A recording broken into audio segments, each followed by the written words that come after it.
The overall goal of this procedure is to manufacture 3D microstructured composite beams through the directed and localized infiltration of nanocomposites into 3D porous microfluidic networks.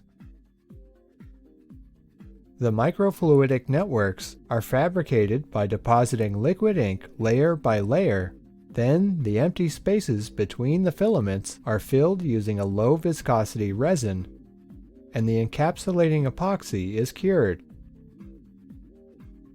The fugitive ink is then removed from the structure by liquefying the ink, followed by a washing of the channels with hot water and hexane.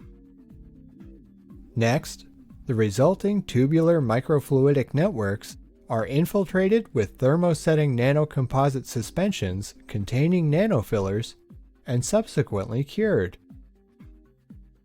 The final step is curing the manufactured beam and cutting the excess parts to the desired dimensions.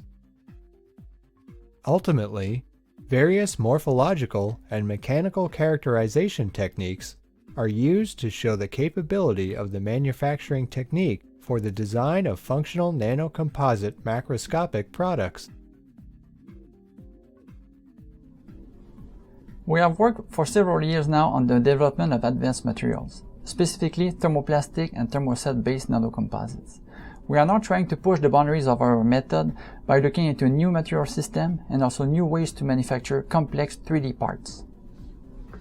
The main advantage of this technique over existing methods like injection molding is that the present technique allows sufficient control of the three-dimensional orientation and positioning of the nanotube reinforcement.